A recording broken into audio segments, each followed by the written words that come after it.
Hello juniors, मैं हूं अपूर्वा चौधरी और मैं स्वागत करती हूं आप सभी का अपने यूट्यूब चैनल पे। तो क्योंकि आप लोगों की रिक्वेस्ट आ रही थी कि बीएससी नर्सिंग के हॉस्टल के बारे में एक सेपरेट वीडियो बनाइए, सो मैंने डिसाइड किया मैं इस पर एक सेपरेट वीडियो आप लोगों के लिए लेकर आऊँ। सो स्टार्ट करते हैं, लेकिन उससे पहले मैं कहना चाहूँगी कि अगर आपको मेरी वीडियो पसंद आए तो प्लीज़ मेरा चैनल को सब्सक्राइब कीजिए और मेरी वीडियो को लाइक कीजिए। Thank you so much. So let's start the video without any delay. तो आज हम बात करेंगे बीएससी नर्सिंग के हॉस्टल के बारे में स्टेप बाय स्टेप, और मेक श्योर आप इस वीडियो को एंड तक पूरा देखें जिससे कि आपको कोई भी डाउट ना रहे। LLRM मेडिकल कॉलेज के बीएससी नर्सिंग डिपार्टमेंट में जो हॉस्टल की फैसिलिटीज़ है वो सिर्फ और सिर्फ बीएससी नर्सिंग की और जीएनएम की गर्ल्स के लिए है। मतलब जीएनएम के और बीएससी नर्सिंग के बॉयज़ के लिए वहाँ पे कोई हॉस्टल की फैसिलिटीज़ नहीं है।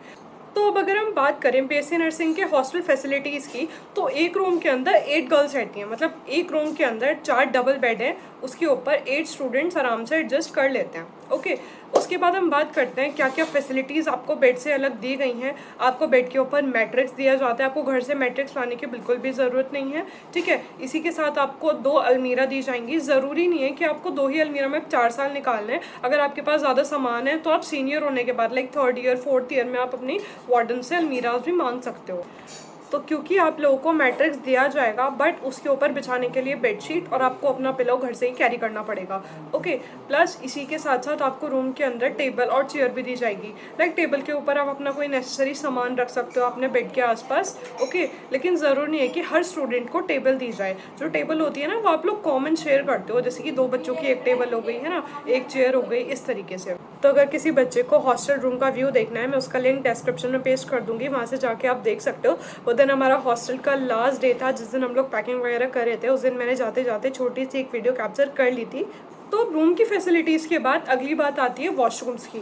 तो क्योंकि हॉस्टल के अंदर 2 फ्लोर हैं, फ्लोर 1 एंड फ्लोर 2, और हर एक फ्लोर के अंदर 12 रूम्स हैं। ठीक है, तो 6 रूम्स का वॉशरूम एक साइड है और 6 रूम्स का वॉशरूम एक साइड है। मतलब आपको रूम के अंदर 8 जनों के लिए एक सेपरेट वॉशरूम नहीं होगा। आपके रूम के अंदर 6 रूम्स का एक वॉशरूम होगा और 6 रूम्स का एक वॉशरूम होगा। ठीक है, वो एक वॉशरूम ऐसे नहीं कि उसके अंदर सिंगल बाथरूम और सिंगल टॉयलेट होगा। एक वॉशरूम के अंदर लाइक 4 से 5 बाथरूम्स होंगे और 4 से 5 ही टॉयलेट्स होंगे, इस तरीके से। तो एडजस्ट हो जाता है, वॉशरूम को यूज़ करने में कोई भी प्रॉब्लम नहीं आती है।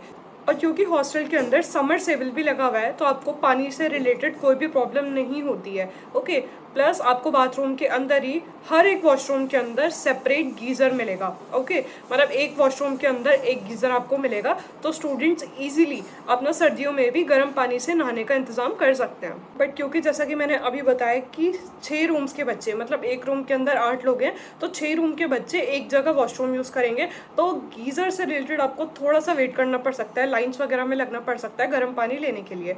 और अगर हम बात करें वाटर कूलर की, तो हर एक फ्लोर के ऊपर, मतलब फर्स्ट फ्लोर और सेकंड फ्लोर के ऊपर एक सेपरेट वाटर कूलर है, और जो उसकी लोकेशन है वो जस्ट स्टेयर्स के आगे है, जिससे किसी भी बच्चे को नाइट के टाइम पे या डे के टाइम पे भी अपने रूम से बहुत ज़्यादा दूर चल के ना जाना पड़े पानी भरने के लिए। तो अब हम नेक्स्ट बात करते हैं हॉस्टल की मील्स और मील टाइमिंग्स की। तो हॉस्टल में आपको बेसिकली 3 टाइम की मील प्रोवाइड की जाती हैं, ब्रेकफास्ट, लंच और डिनर।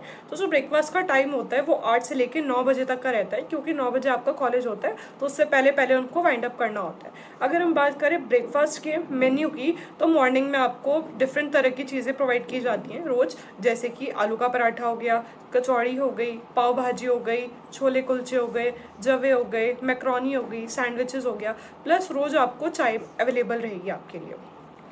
अब अगर हम बात करें लंच की टाइमिंग्स की, तो वो 1 से 2 बजे का रहता है, क्योंकि आपके कॉलेज का लंच का टाइमिंग भी 1 से 2 बजे ही रहता है। तो अब अगर हम बात करें लंच के मेन्यू की, तो अलग अलग डे पे आपको अगेन अलग अलग चीज़ें मिलेंगी, जैसे कि दाल चावल रोटी हो गया, दही हो गया। दही और चावल और रोटी आपको रोज़ मिलेगा, बट आपकी जो सब्ज़ी होगी, जो दाल होगी, वो चेंज होती रहती हैं। ठीक है, कभी कभी होता है कि आपको लंच टाइम पे कड़ी चावल मिल जाते हैं, कभी कभी होता है कि छोले भटूरे मट्ठा मिल जाते हैं। इस तरीके से वो मंथ में या फिर 2 हफ्ते में एक बार थोड़ा सा आपके लिए स्पेशल मेन्यू बना के लंच में दे देते हैं। ठीक है, तो लंच के बाद अगर हम बात करें अब डिनर की, तो डिनर का जो टाइम रहता है वो 7:15 बजे से लेकर 8:30 बजे तक का रहता है अप्रॉक्सीमेटली। ओके, बट उससे पहले, मतलब डिनर से पहले आप लोगों की अटेंडेंस होती है। मतलब जितनी भी गर्ल्स हैं सारी की सारी हॉस्टल में, वो नीचे आती हैं वार्डन मैम के रूम के पास, और वहाँ पे सब लोग लाइन लगा के बैच वाइज अपने साइन करके आते हैं रजिस्टर के अंदर। ये जस्ट आपके सेफ्टी पर्पज़ के लिए होता है, और आपको डेली अपनी अटेंडेंस मार्क करनी ही पड़ती है। ओके, जैसे कि और हॉस्टल्स में होता है कि जो वार्डन मैम होती है वो हर बच्चे के रूम में जाके सेपरेटली अटेंडेंस मार्क करती है, बट यहाँ पे ऐसा नहीं नहीं होता, जितने भी बच्चे हैं उन्हें सबको नीचे लाइन लगाने आना ही पड़ता है डेली। लेकिन अगर किसी बच्चे की तबीयत ख़राब है और वो नीचे नहीं आ सकता तो फिर मैम उसकी जो अटेंडेंस है वो वीडियो कॉल के थ्रू मार्क कर देती हैं। तो जो डिनर होता है उसका मेन्यू भी रोज़ अलग अलग होता है, ठीक है। जैसे कि सुबह अगर दाल बनी थी, रात को छोले बन जाएंगे, चावल बन जाएंगे, रोटी मिल जाएगी एटसेट्रा। बस रात को दही नहीं होती, बाकी जो मेन्यू रहता है वो रोज़ दिन पे अलग अलग चेंज होता रहता है। तो अब हम बात करते हैं कि कौन कौन से इलेक्ट्रिकल अप्लायंसेस आपको अलाउड है हॉस्टल के अंदर लाने के लिए। तो सिर्फ और सिर्फ आप कैटल और कूलर आप ला सकते हो हॉस्टल के अंदर। कैटल आप इसलिए ला सकते हो क्योंकि किसी बच्चे को पानी गर्म करने की नीड पड़ सकती है सर्दियों में, है ना, या फिर गर्मियों के टाइम पे बहुत ज़्यादा गर्मी होती है तो आप लोग अपना पर्सनल या फिर शेयरिंग में भी कूलर रख सकते हो। लेकिन किसी भी तरह के अदर इलेक्ट्रॉनिक डिवाइसेस हो गए, जैसे कि इंडक्शन हो गया, हीटर हो गया, इस तरह की चीज़ें आपको हॉस्टल में रखना बिल्कुल भी अलाउड नहीं है, ठीक है। और जो वार्डन मैम होती हैं वो पीरियोडिकली चेकिंग पे भी आती है। अगर किसी बच्चे के भी रूम से हीटर या फिर अदर कोई इलेक्ट्रॉनिक एप्लायंसेस मिलता है तो वो आपको पनिश भी करते हैं। इसी के साथ साथ आप लोग प्रेस भी रख सकते हो। नेक्स्ट हम बात करते हैं हॉस्टल की आउटिंग टाइमिंग्स की, ठीक है। तो हर संडे आप आउटिंग पर बाहर जा सकते हो, जिसका टाइमिंग सुबह 7 बजे से लेकर शाम के 6 बजे तक रहता है। बट आपको अटेंडेंस में एंटर करने के बाद ही हॉस्टल से बाहर जाने देते हैं। बट मेक श्योर कि 6 बजे से पहले पहले आपको हॉस्टल के अंदर एंट्री करनी पड़ती है। अगर आप 6 बजे से डिले आपको हो जाता है तो फिर अगेन आपको पनिशमेंट मिलती है। प्लस अगर मैं आपसे पेरेंट्स आपसे किस किस टाइम तक मिल सकते हैं इसकी बात करूं तो आपसे आपके पेरेंट्स डेली शाम के 6 बजे तक मिल सकते हैं, क्योंकि 5 बजे तक तो आपका कॉलेज ही रहता है। उसके बीच में भी अगर आपके पेरेंट्स आते हैं तो आप अपने कोऑर्डिनेटर से परमिशन लेके अपने पेरेंट्स से मिल सकते हो, राइट। इसके बाद मेडिकोज के माइंड में सबसे बड़ा क्वेश्चन आता है कि क्या बीएससी नर्सिंग के हॉस्टल में रैगिंग होती है। तो मैं आपको बता दूं वहाँ पे बिल्कुल भी रैगिंग नहीं होती। बस जो आपके सीनियर हैं उनको आपको टाइम वेस्ट करना होता है। जितनी बार भी वो आपको देखे उतनी बार आपको उन्हें टाइम वेस्ट करना कंपलसरी है, ओके। तो जैसा कि मैंने आपको भी बताया था कि एक रूम के अंदर 8 बच्चे रहते हैं, तो इसलिए हर बच्चे के लिए पॉसिबल नहीं होता 8 लोगों के बीच में स्टडी कर पाना। इस चीज़ का ध्यान रखते हुए भी बच्चों के लिए सेपरेट स्टडी रूम भी ग्राउंड फ्लोर पे प्रोवाइड किया गया है। उसके अंदर एसी भी लगा हुआ है, ठीक है। तो बच्चे जितने टाइम तक चाहें, मतलब रात के अप्रॉक्स 11 बजे तक मैक्सिमम या फिर 12 बजे तक अपनी स्टडी कर सकते हैं। एग्जाम टाइमिंग वो और थोड़ा डिले तक आपको बैठने देते हैं।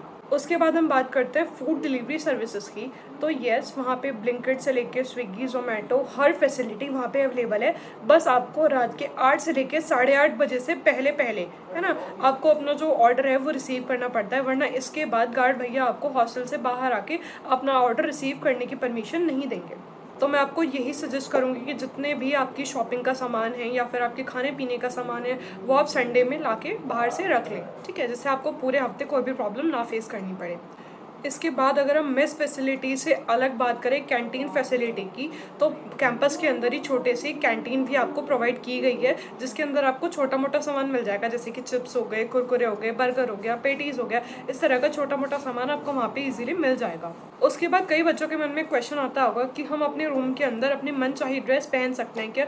तो येस, आप अपने रूम के अंदर गर्मियों के टाइम पे शॉर्ट्स वगैरह भी वेयर कर सकते हो। बस आपको एक चीज़ का ध्यान रखना है कि जब भी आप नीचे अटेंडेंस लगाने जाओ या फिर नीचे अपना पार्सल रिसीव करने जाओ या फिर A to Z किसी भी रीज़न से आप नीचे जाओ, ठीक है, तब आपको कैपरी या फिर पूरे ही कपड़े पहन के जाना है। तब आप शॉर्ट्स में नीचे नहीं जा सकते। जो शॉर्ट्स वगैरह ऐसे कपड़े हो गए वो आप अपने सिर्फ और सिर्फ रूम के अंदर ही वेयर कर सकते हो, ओके।